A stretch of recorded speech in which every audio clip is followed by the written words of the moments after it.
Ladies and gentlemen, please welcome to the stage Ernesto Digiambattista, David Berkowitz, Pat Pettiti, Brad McNamara, and Assaf Biderman.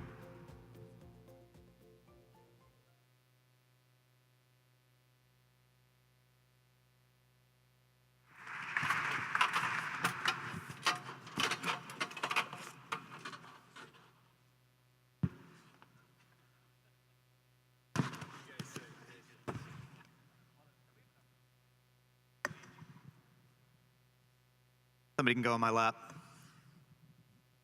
Good morning, everyone. My name is Ernesto Digiambattista. I'm the founder and CEO of Cybric. Appreciate everyone coming out on a Saturday morning, and thank you to the panelists here today. We're going to spend a little bit of time here talking a little bit about growing a startup here in Boston, which I'm really excited about. Born and raised here in Massachusetts, founded Cybric. To me, it's really important to build our ecosystem and continue on working with other startups. So what I'd like to do today is have my esteemed colleagues here introduce themselves. And the first thing I'd like to know is what inspired you to build a company here in Boston? Assaf? Great, thanks Ernesto. Hi everybody, Assaf Biderman. I am a founder of a company called Superpedestrian. And we are a spin out of MIT. I was at MIT full-time for about a decade before starting the company in the beginning of 2013.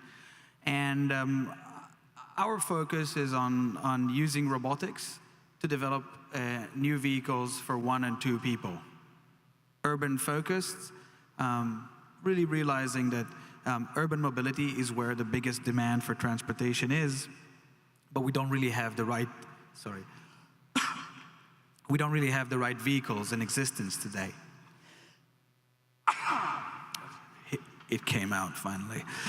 So we decided to found ourselves in Boston, mainly because if you're looking for the type of talent that we needed, put aside the fact that we came out of MIT, which meant a lot, you really can't find the talent that we were looking for anywhere else in this country.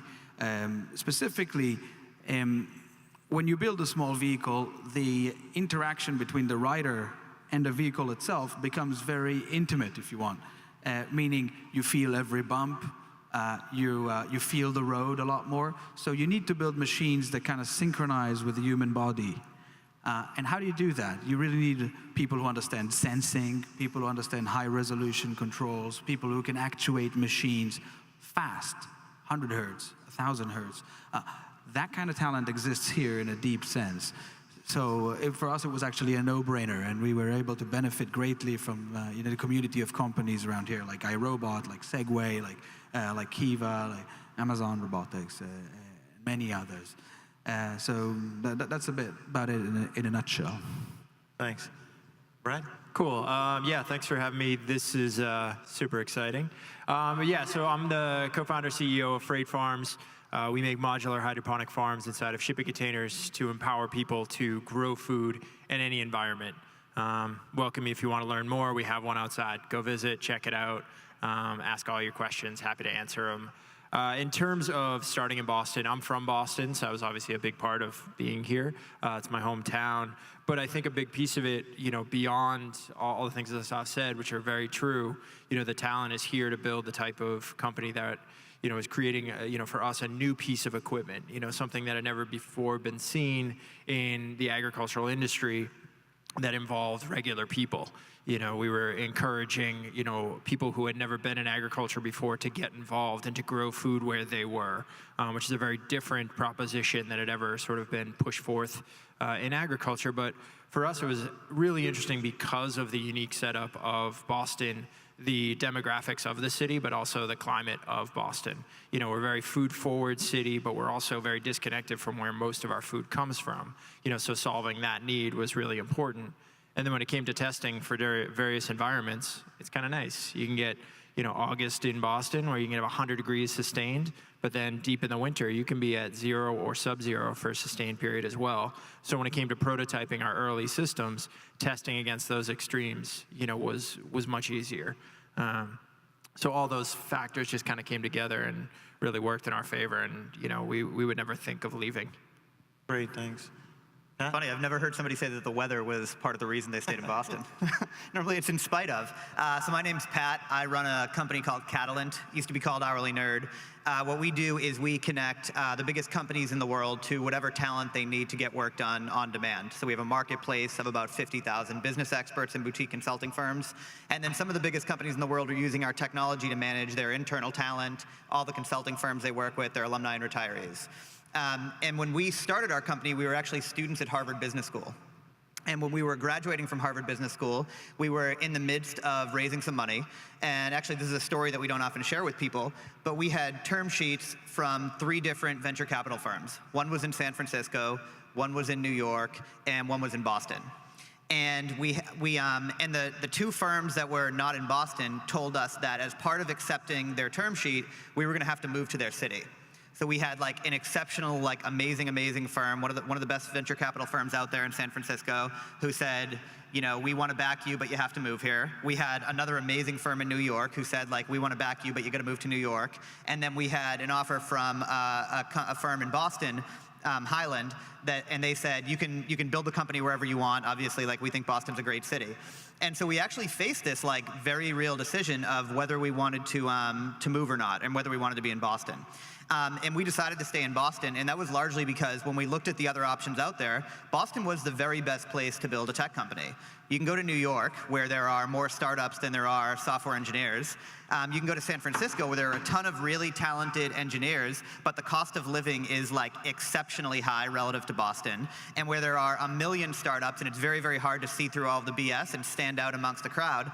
Or you can be in Boston, a place where there are the best institutions in the world, the best young developers in the world, the best young people in the world more generally. And so we said that we wanted to build a company in Boston, and we have a mission to become, an anchor company in Boston that's going to be a part of the startup ecosystem here for years to come. We're very proud to be here. I'm also from Boston, so I was a little biased. Thanks, Pat. Hi, everyone. I'm David Berkowitz. I'm the CTO and co-founder of PatientPing. PatientPing is a health IT company, and we help providers and large healthcare organizations track their patients as they move through the healthcare system. It's calculated that on average, a Medicare patient will see about 7 different providers a year, and those providers may be part of a disparate set of healthcare organizations, and each of those healthcare organizations will use their own systems that don't communicate with each other. And so you can imagine that in order to sort of achieve the best outcomes for the patients, as also to make things more affordable, it makes sense for them to be able to communicate and to know what's going on with their patients. So that's the service that we provide. I'd been in Boston for about probably 20 years, almost 20 years, when I met my co-founder, who had come up from Washington. And the reason he came up to Boston was that Boston was really the epicenter of healthcare. We have a really interesting mix of different healthcare systems with a lot of overlap in the areas of coverage that they provide. And many patients are seen in more than one system. And yet all these different systems don't communicate with each other. When I first came to Boston, I went to an academic talk where a thesis candidate was defending this notion of how they were able to get records from the Mass General about a patient who was seen at the Brigham emergency room. And they had figured out this neat way of having these electronic medical records communicate. And I thought, great, problem solved. 20 years later, when I left to go to PatientPing, they were just investing a vast amount of money and implementing an electronic medical system to achieve exactly that goal that they thought they had solved 20 years ago. So it is a real problem. It's an ongoing issue. Boston is a city that I love. I like it because the people here are amazing. It's the one town you can get on the train and you're probably surrounded by more PhDs or PhD candidates than anywhere else. There's incredible talent, inquisitiveness, curiousness, and hard work. And I find it to be really a wonderful place to start building a company. Thanks, David. So No, just looking at the overall ecosystem here, right? We have great universities. We have some of the best healthcare, tech companies, financial services, and we have the ingredients of building an amazing tech hub. And we've known for years that 128's been recognized in the past. And if you look at some of the stats today where we have 3.5% of unemployment in Massachusetts overall. In addition to that, if you look at it specifically and you slice it down to the tech space, we're looking at really negative unemployment, specifically even in my industry. So we're all competing for this pool of phenomenal talent, right? And you look at some of the problems that we're trying to solve and the problems that some of you are trying to solve. So I'm just curious, where are you finding the talent to bring these people into your organization, and how do you message it? Are you looking only locally here in Boston? Are you looking at other states to attract people over? We're seeing this, honestly, I'm starting to see a transition. I can think of one company in my space, iBoss, just pretty much moved their corporate headquarters here, building a company here, expanding, specifically for a lot of the reasons that you mentioned. So how do we as a ecosystem, how do we find the talent? Where are you finding them today? And start off with you, David. Yeah, so I think the question about finding talent is obviously a major problem when you're a very small startup.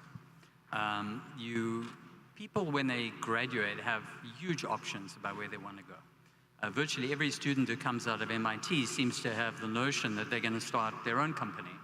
And that the last thing you want to do is take the risk and come and work for a small company. The other challenge, I think, is that depending on your technology, often you're looking for people who have more experience.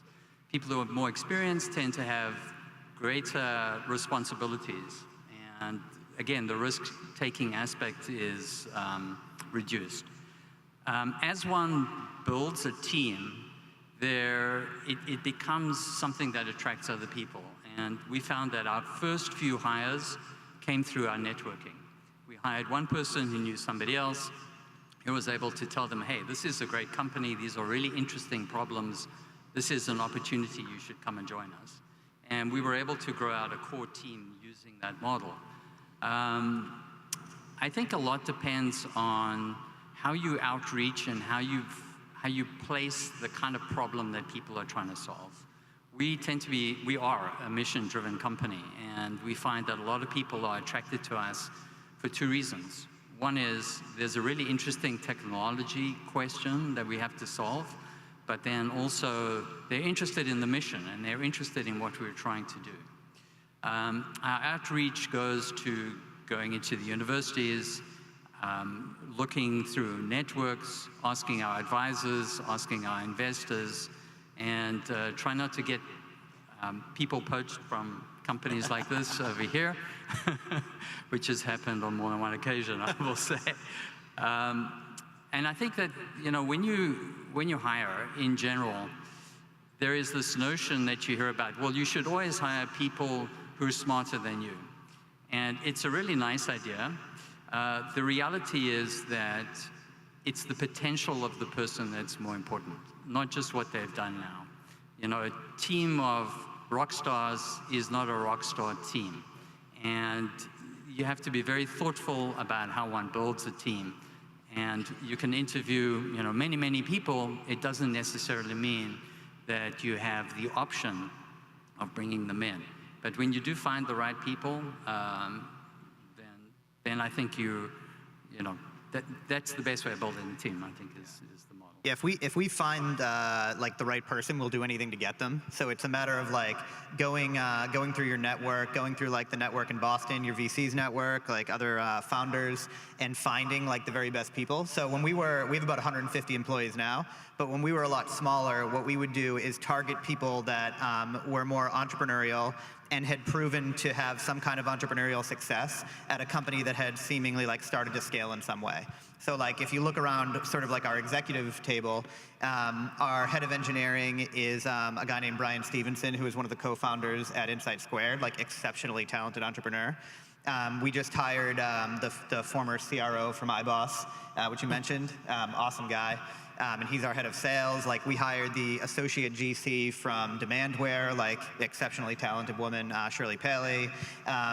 Like, around the table, it's at the executive level, and when we were really starting to try and scale up, it was really targeting people that like had some level of proven success, and not people that we were necessarily like stealing away in like a bad, aggressive way from those companies, but like people who had proven it and were looking for like their next great entrepreneurial opportunity. And then now what we're really focused on is building like the pipeline of talent. So I don't want to like give away too many of our secrets, but we for engineering talent, I think Northeastern is like the absolute best. Their co-op program is exceptional, and so we invest a ton into being like having a big brand at the co-op fairs. We get a lot of referrals as well, so that like helped us grow for a while. And then we started to realize that because we were getting so many referrals, we didn't actually have a very diverse group of people at the company. And so like once you get to like 150 or so, at least from what most folks tell me, you start to like realize that can be a challenge and a problem. And so now what we're doing is partnering with a lot of organizations that can help us not just find really talented young people and not just build a pipeline around that, but also a pipeline around people that come from different backgrounds and different experiences. Great.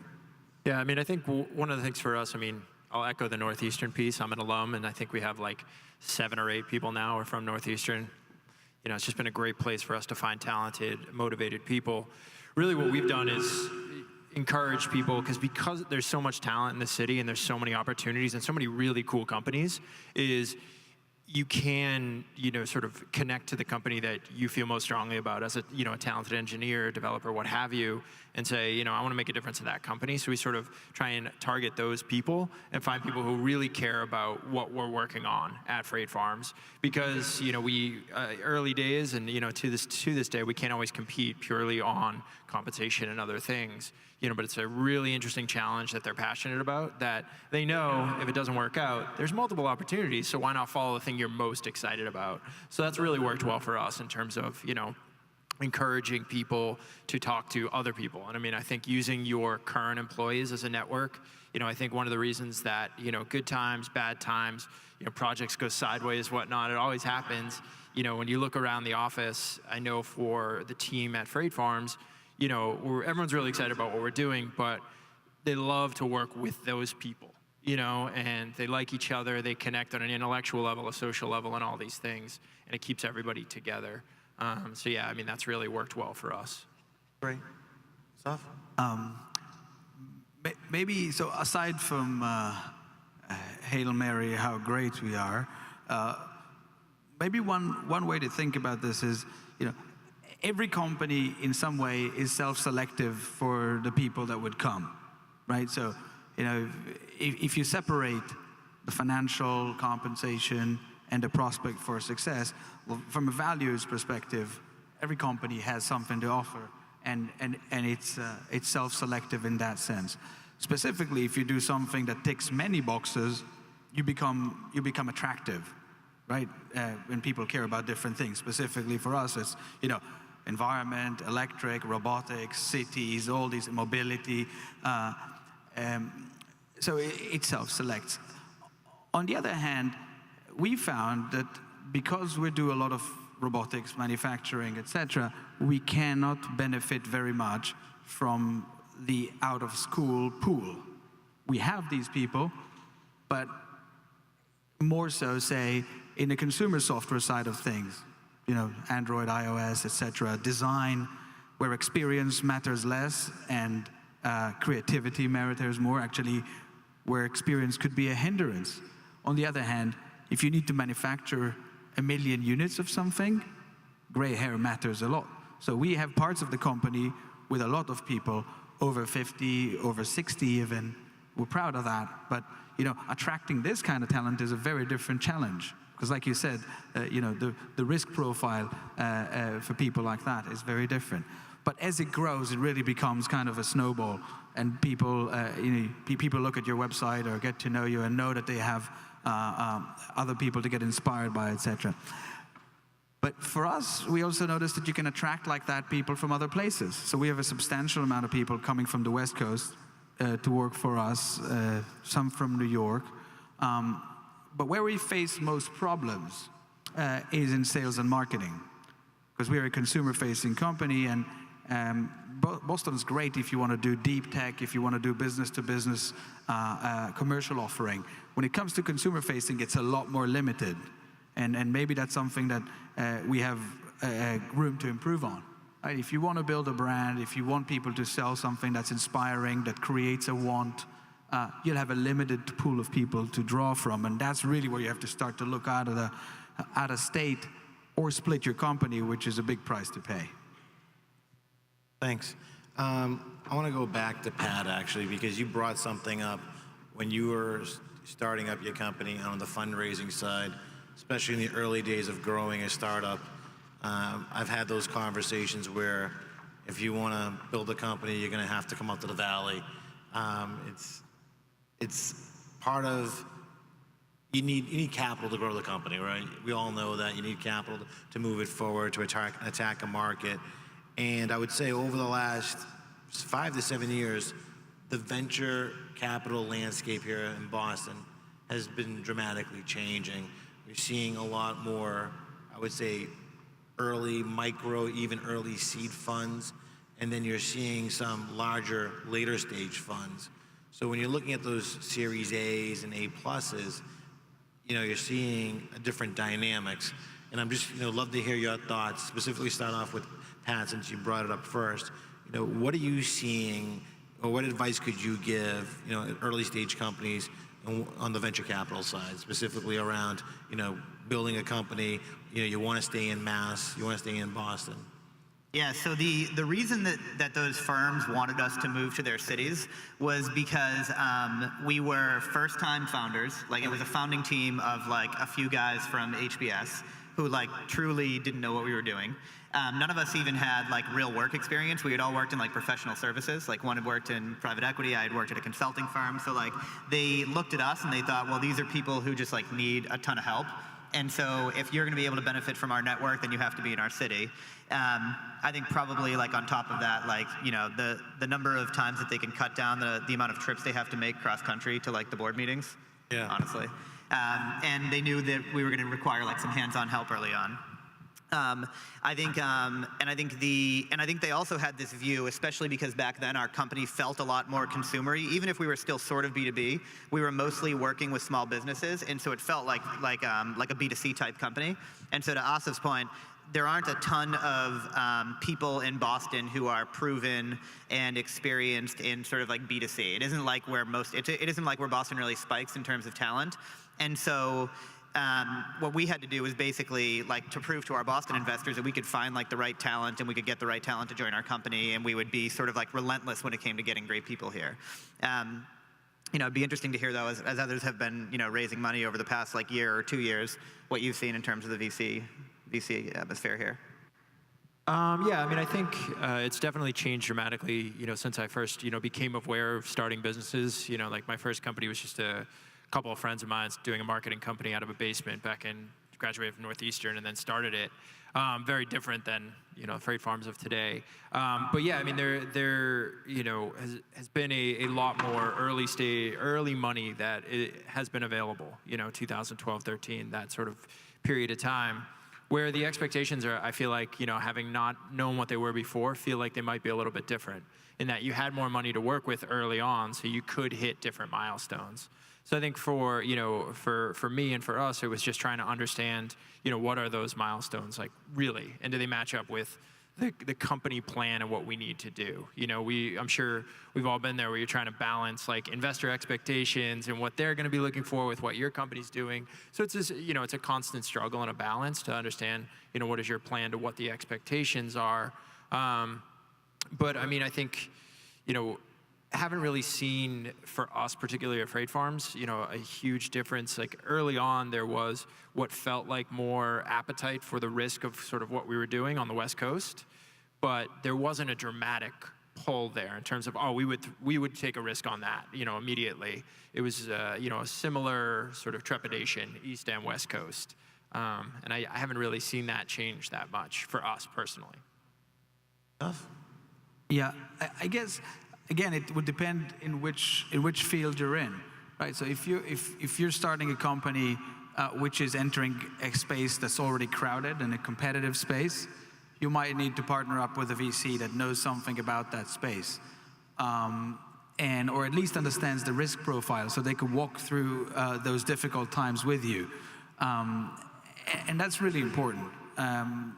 But if you're doing something that's more blue sky, that's very risky, then maybe one advice is to pick a VC that's made a lot of money recently, one, and number two, a partner that you get along with personally, you can go have a beer with and really like, because there's going to be a lot to go through together, and that chemistry is super important, because then you can share with them stuff and really be on the same side, be aligned. So that would be my shallow yet important advice. David? Yeah. I think the interesting thing that I have learned about venture capital is that it's really important to choose your partner. You have to sort of understand that they can help you tremendously as long as they have the same long-term view and perspective. You know, there are companies that start off with this notion of sort of filling a niche with the idea that they could be acquired. And as long as you and your VC are agreed on that kind of outcome, then it makes sense. It's a very bad marriage if you want to build a long-term company with the idea of becoming a very large, long-lived entity, and your VC doesn't agree. So that's one sort of really important thing to think about. The other is to really consider, like, how is that VC going to help you grow? Are they experts in your domain? Can they connect you to other entities that will help you diversify, form partnerships? Are they going to help you recruit people? What kind of resources do they provide? And I think that there's, you know, that's the model where you may be in a fortunate position of having choice. But even if you don't, it's really important to understand that a good VC can make your company, a bad one can certainly break it. Thank you. That's actually really helpful. Pat, you brought something up in your comments were related to, you know, B2C, and I was just thinking about the Boston tech DNA. How are we perceived? How are we viewed? And just historically, when we look at the companies that Massachusetts has built for the last 30, 40 years, and some of the companies that are being built today, we're seeing this. Clearly, we know enterprise, B2B, really well. But you mentioned this whole notion of where B2C, they may need more coaching if you're starting up a company. So I'd love to, you know, start off this time with Brad and kind of give your view or your take on the brand of Massachusetts, the Boston scene, you know, the Boston DNA, because I think that to me is something where, you know, some of the folks in the audience, you know, really could change the dynamics of their thought process. So. Yeah, I mean, I think we've all touched on it. You know, there's a deep DNA of tech here in the greater Boston area. I mean, no one can deny that. That is hands down. Where, you know, Assaf mentioned it, you know, when it comes to the marketing side of, you know, that's not what we're most known for. So I think it's almost this piece of, you know, to the majority of the ecosystem in Boston, you know, like a technical challenge, you know, can understand how to break that down. You know, marketing and branding ourselves, you know, it's not widespread through the ecosystem, so that's more of a black box to a lot of us. Yep. You know, whereas, you know, a place like, let's say, the Valley or whatnot, that's really good at building things up and you know, selling it. Yeah. You know, that's second nature. You know, they don't really, you know, a lot of those people don't even have to think about it.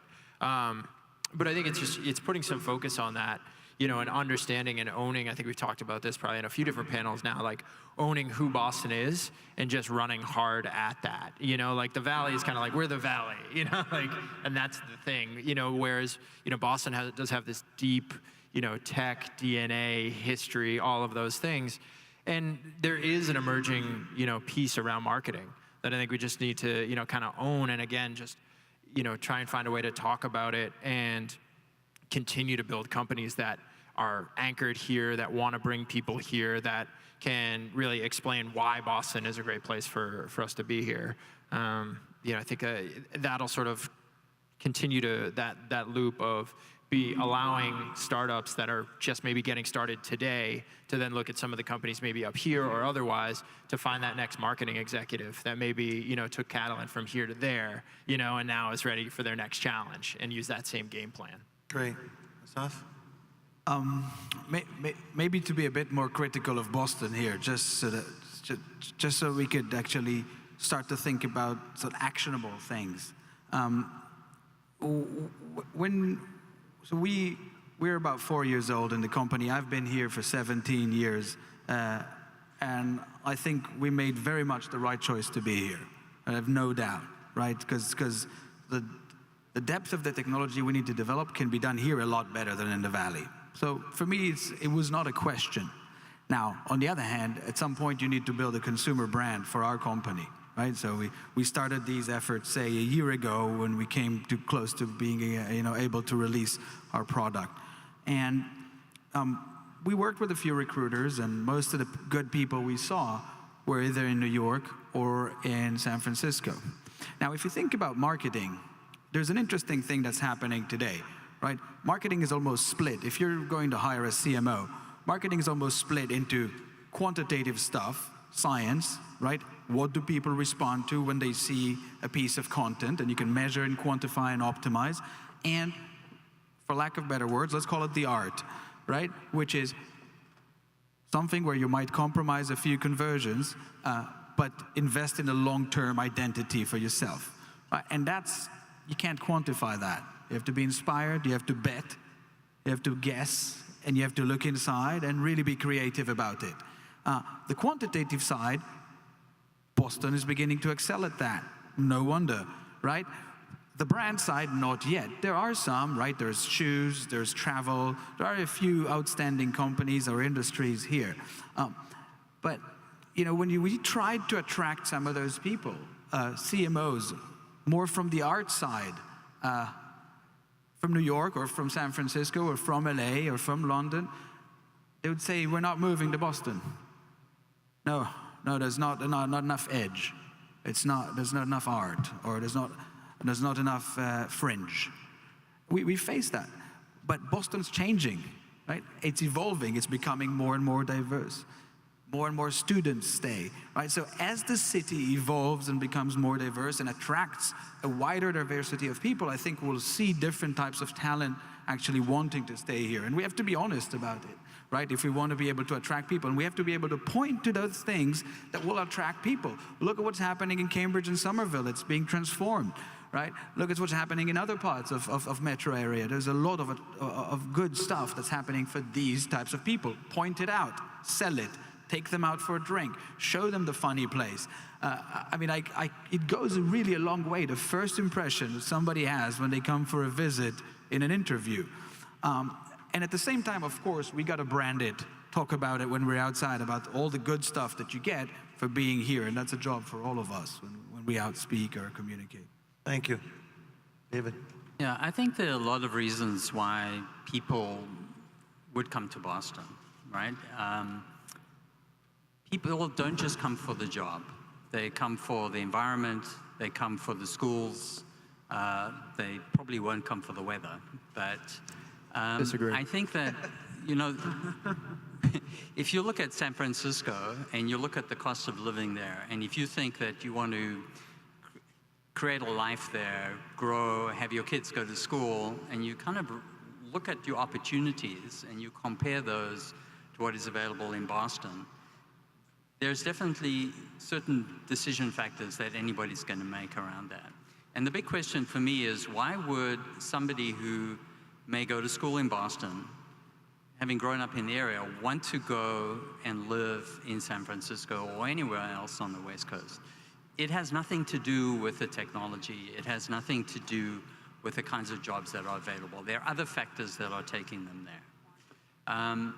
I think that what Boston needs to do and continue to do is to put a lot of the focus in on the excellence that is here in technology.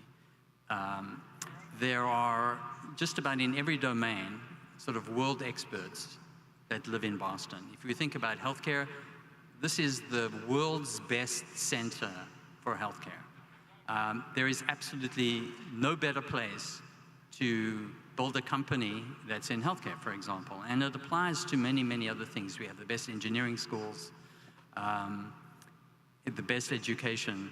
So these other factors need to be taken in concert with cost of living and other utilities and facilities that Boston can provide. I think Bostonians are also too modest, and there's not enough advertising and sort of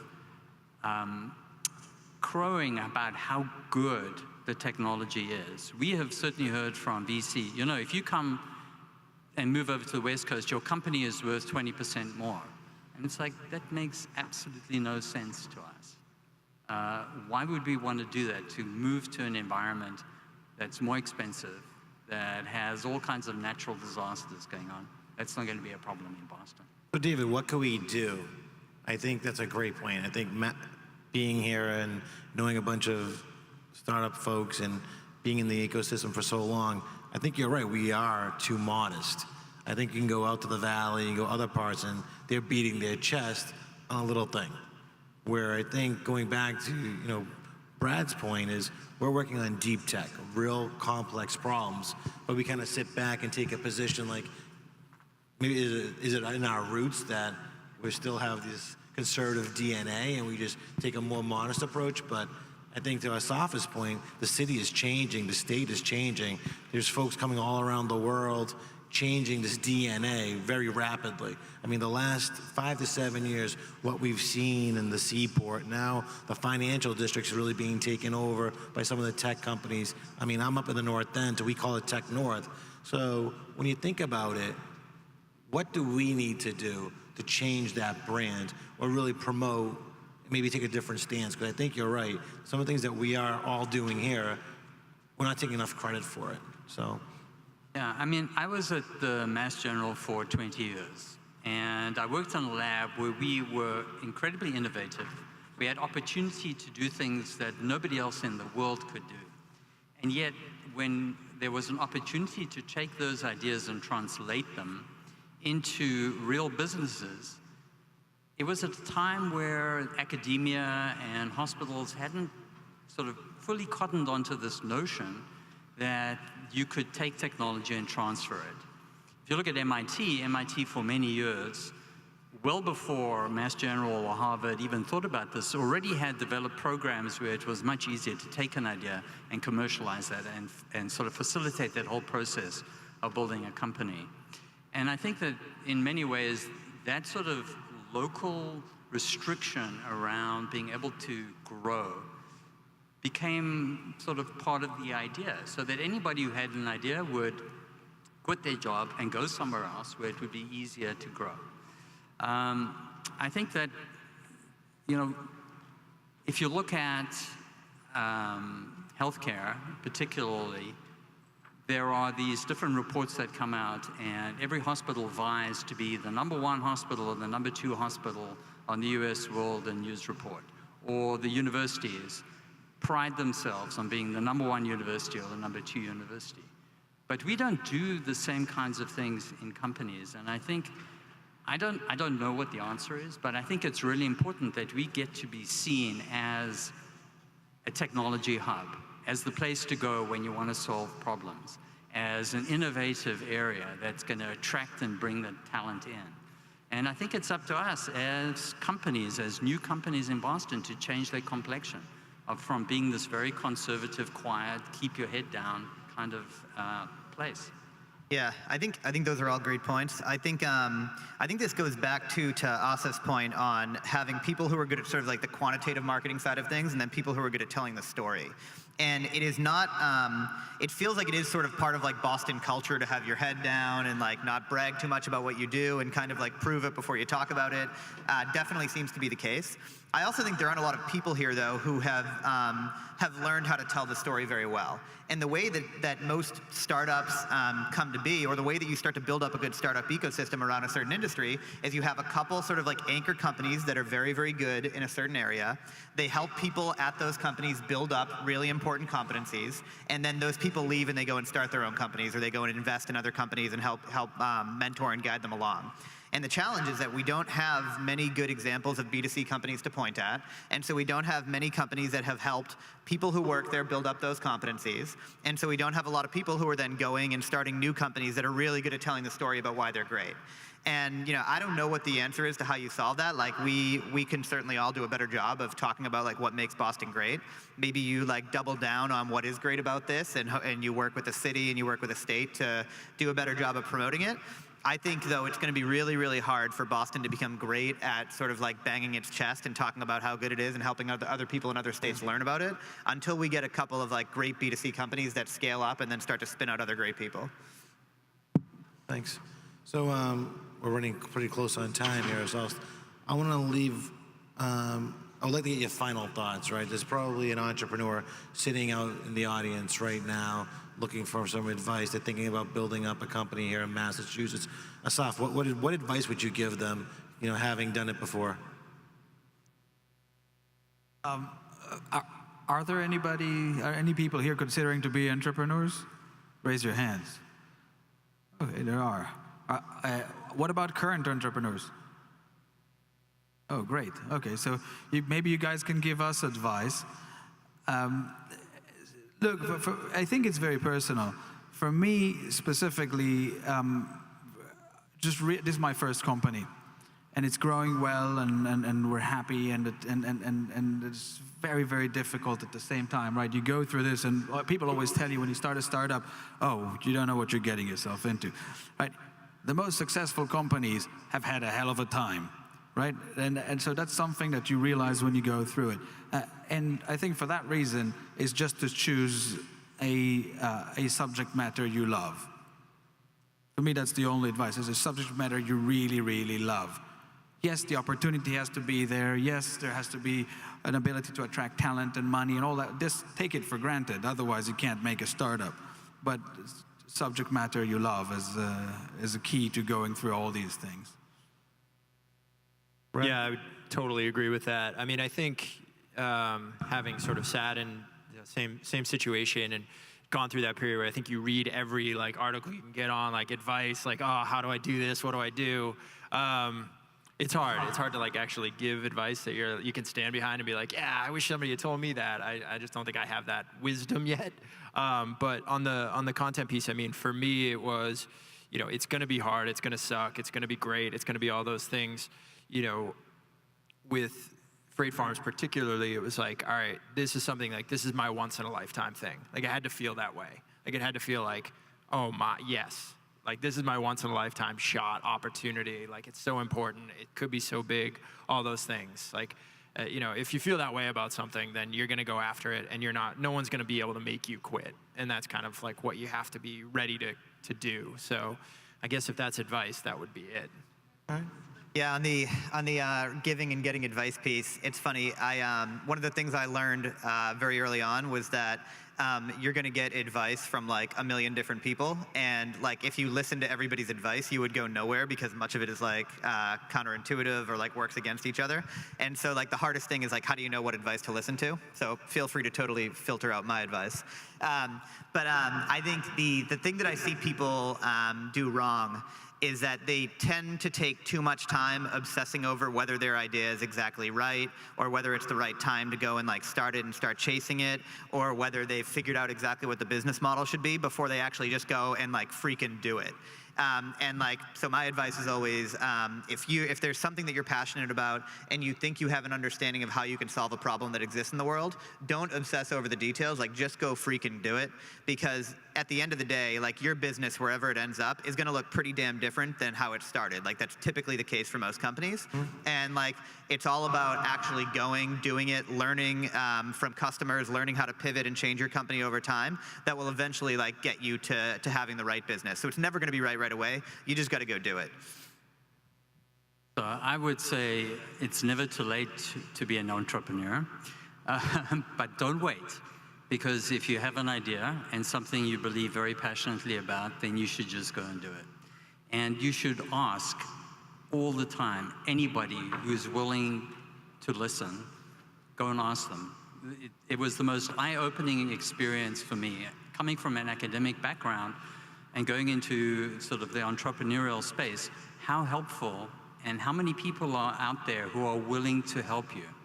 It is absolutely amazing. And those people are really there because somebody else helped them. And it really is a culture of paying forward. So you should never fear and just go out and do it and ask, and you will be amazed at what you're capable of doing. Thanks, guys. I'm just going to close on my thoughts around that question, because everything that they said is absolutely true. If you have the passion, you have the work ethic, those are all important. But I think just kind of sitting back and reflecting on a couple of my past experiences, it's the personal growth. I think taking a traditional approach in your career and then going through a startup, what you can learn in 12, 24, 36 months can really change the optics of how you see things. You have to learn very quickly, fail very quickly, and what that does, I think, is looking at some other entrepreneurs that have failed and succeeded. There's this DNA of how to look at things very differently. So my recommendation is, if you have the passion, you have the opportunity, go for it. So anyways, with that said, I want to thank everyone today for spending some time with me, and obviously I want to thank all of you taking some time out of your Saturday to listen to all of us talking about growing a startup here in Boston. So thank you.